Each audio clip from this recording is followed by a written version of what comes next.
Assalamualaikum warahmatullahi wabarakatuh.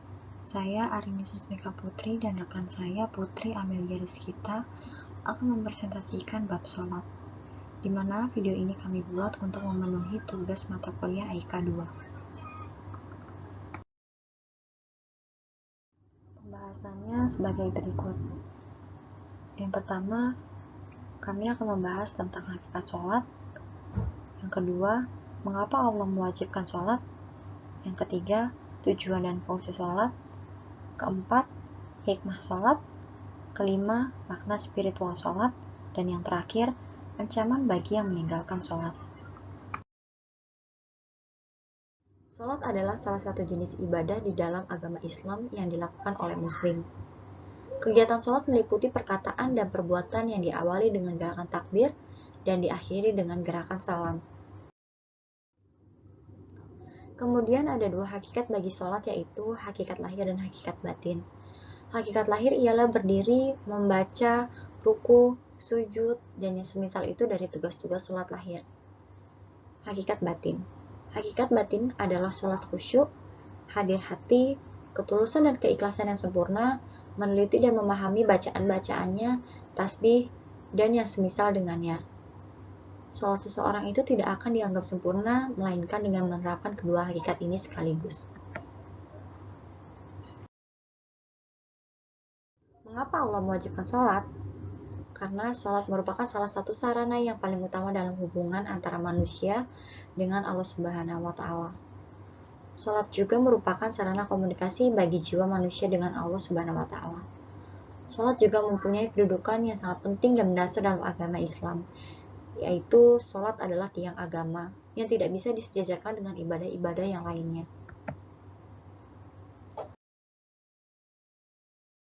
Apa sih tujuan dan fungsi sholat?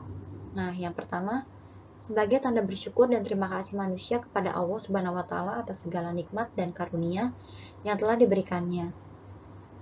Dengan sholat, manusia akan selalu ingat kepada Allah Subhanahu wa Ta'ala.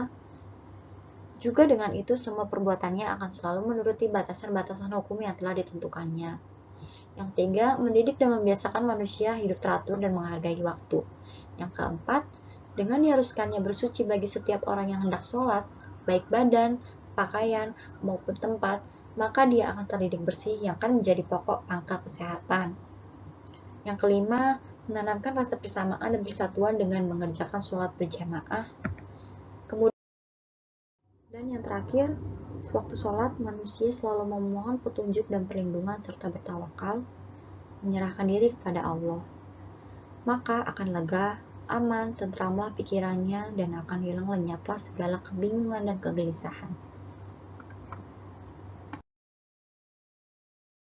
Akhlak dalam sholat, selalu menjaga diri dalam keadaan suci, disiplin menjaga waktu, istiqomah dalam menunaikan ibadah sholat, rendah hati ketika menghadap Allah, tercegah dari perilaku sombong, ria, dan ujub, mempererat silaturahmi jika sholat dikerjakan secara berjamaah.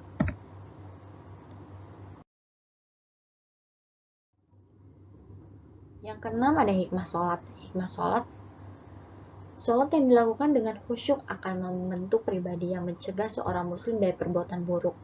Allah berfirman dalam surat Al-Ankabut ayat 45 yang artinya, sesungguhnya sholat itu mencegah dari perbuatan keji dan mungkar. Makna spiritual sholat. Seseorang yang sholat berarti melakukan hubungan langsung atau direct connecting dengan Allah Subhanahu wa Ta'ala. Dengan demikian tercipta rasa aman, tenang, damai, indah, sejuk, dan lapang di dada. Seperti yang dilukiskan Allah dalam surat Ar-Ra'd ayat 28, yaitu orang-orang yang beriman dan hati mereka menjadi tentram dengan mengingat Allah.